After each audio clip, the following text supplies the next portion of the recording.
Alright, ladies and gentlemen, welcome back to the channel. Today we're going to be talking about the Green Bay Packers. It is the offseason for them, along with most teams in the National Football League, and the big question mark surrounding this team is obviously Aaron Rodgers. Is he going to be coming back? Are they going to be able to trade him? What are they going to get if they do in fact trade him? What are they going to do in the draft? What are they going to do in free agency? A lot of questions surrounding this football team, like I said, mainly around Aaron Rodgers. Now, before we get into the purpose of today's video, I do want to let the record show I 100% believe Aaron Rodgers will be back in a Green Bay Packer uniform. Personally, I don't think he wants to go anywhere. I don't think the Packers want him to go anywhere. And while I'm open 100% to the idea of Jordan Love being the starter next season, if you're telling me I can get Aaron Rodgers back for at least one more season, I'm going to take that. That works for me. Now, what we're going to be discussing in today's video is something that's floating around everywhere online right now in Packers media, and it's the tight end position. Because we're watching guys like Travis Kelce, Evan Ingram, George Kittle, Dalton Schultz. I know he had the last two brutal drives last night against San Francisco, but my point is all of these playoff teams have these studs at tight end. And when we take a look at Green Bay this past season, the tight end position was not getting the job done. It just wasn't. Combined, they only got 650 yards and 4 touchdowns between the 3 tight ends we have. And the big guy is Robert Tonyan. It's just the thing with Robert Tonyan is I want him to do so well. This year, he had just 53 catches, 470 yards, and 2 touchdowns. It's not the worst statistics in the world, but if you go back to just a couple of years ago, not last year when he got injured, the year before that in 2020, he had 11 touchdown catches. That works so well for me. We'll talk about all this in today's video. If you guys enjoy it, be sure to hit that like button, hit that sub button for daily NFL content. Post Packers videos a couple of times a week as well. They are my favorite football team, so I'm definitely going to be covering them pretty heavily this offseason. Now, the big guy right now that's being floated around is Dalton Schultz, and I want to get this out of the way real quick with Robert Tonyan. I would love Robert to come back. He's going to be testing free agency along with Mercedes Lewis, who I also very much want back. But I would love kind of an above-average playmaker at the tight end position. Now, statistically, that's what a lot of people are looking at. Dalton Schultz this past year, he missed a couple of games. He caught 57 passes for 577 yards. He did have 5 touchdowns. A year ago, though, 78 catches, 808 yards and 8 touchdowns. And then this past weekend against the Tampa Bay Buccaneers, he did very well, 7 catches, 95 yards and 2 touchdowns. And then he also had a touchdown catch yesterday against San Francisco in the divisional round. So a lot of guys want somebody like Dalton. The big question mark is surrounding Robert, so we'll get it out of the way real quick. What I would do with Robert Tonyan is I would let him test free agency. All right, and I would give him an offer, and if he accepts it, great.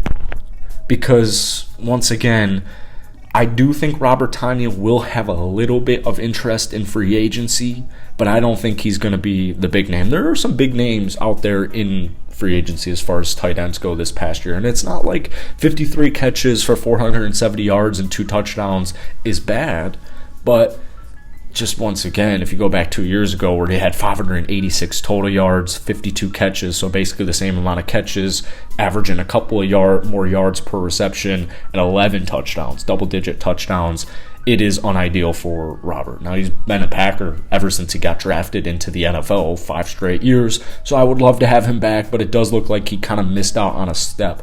I believe truly that an above-average star tight end would go a long way with this team.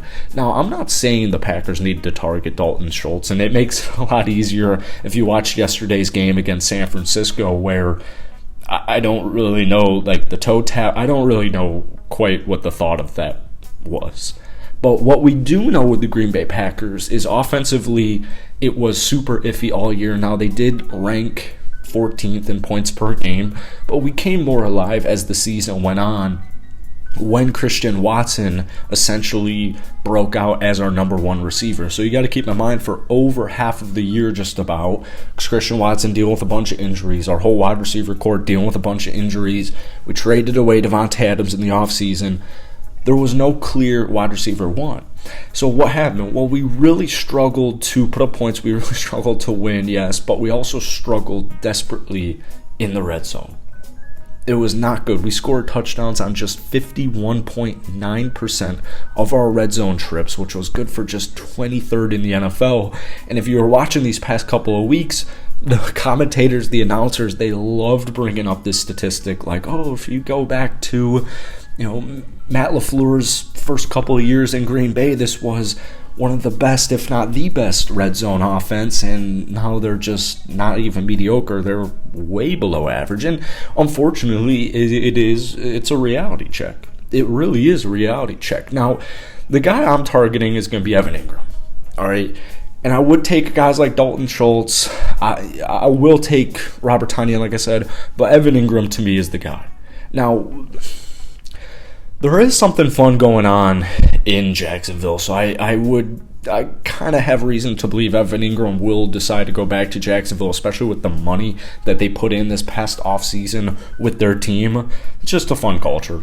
It definitely seems like a fun culture. But if you have the opportunity coming off of a career year to not only get paid, because he took a gamble on himself this past offseason, taking a one-year deal, if you have the opportunity to play with a guy who's won 2 MVPs in the last 3 seasons and the Green Bay Packers and get that bag, I have a feeling he might take that. All right, now Evan Ingram's 28 years old. He spent his first 5 years of his career with the New York Giants, and drops plagued him his entire career. He did make a Pro Bowl back in 2020. He did have a great season, but this past year, and statistics I honestly don't even think do him that good of justice. 17 games played, 73 catches, 766 yards, 4 touchdowns. But if you watched him, especially in the playoffs, this man does not run at all like a tight end. And he came more alive towards the end of the season. In the playoffs, he had 12 catches for about 120 yards and a touchdown. He had that game against the New York Jets where he had 113 yards. He had that game against Tennessee not too long ago, earlier in December, where he had 11 catches for 162 yards and 2 touchdowns. And that was kind of like the game where a lot of eyeballs started to go on Jacksonville in general. It was like, hold on. This is actually a really good, talented team. They just took down their rival in the Tennessee Titans. So my number one guy is Evan Ingram. And unfortunately to Robert Tonyan, I would take Evan Ingram every day of the week over Tonyan. But like I said, I'm keeping an open mind. Now, to me, it's not like you can go out there and get a tight end and it's just going to solve everything. I wouldn't be surprised if they decide to draft a tight end in later rounds. You can always find guys, tight ends, running backs. You can find offensive threats later on in the draft. I've seen some talk about Michael Mayer going number 15 from Notre Dame to Green Bay. I'm not a huge fan of that. I'm not technically opposed to it. Not a huge fan of it. I don't think that is what they need to do. But I've seen rumors that Green Bay, outside of the tight end room, is targeting guys like Juju, Odell Beckham Jr. So I think getting a solidified wide receiver one and also having a very, very capable wide receiver one in Christian Watson, if he can just stay healthy, hopefully, and you get a tight end, I think the red zone issues would be solved, and I would feel a lot more comfortable about this offense heading into the next season with hopefully Aaron Rodgers, although I know Packers fans have this love-hate feeling with Aaron because of big-time games, and it hasn't been a Super Bowl in a while, but me personally, I would definitely take Aaron Rodgers back in a Packer uniform next year. So let me know what you guys are thinking as far as tight ends go. Hit that like button, hit that sub button, but like I said, most importantly, go ahead, drop some comments on the Green Bay Packers offseason. I'll see you guys later.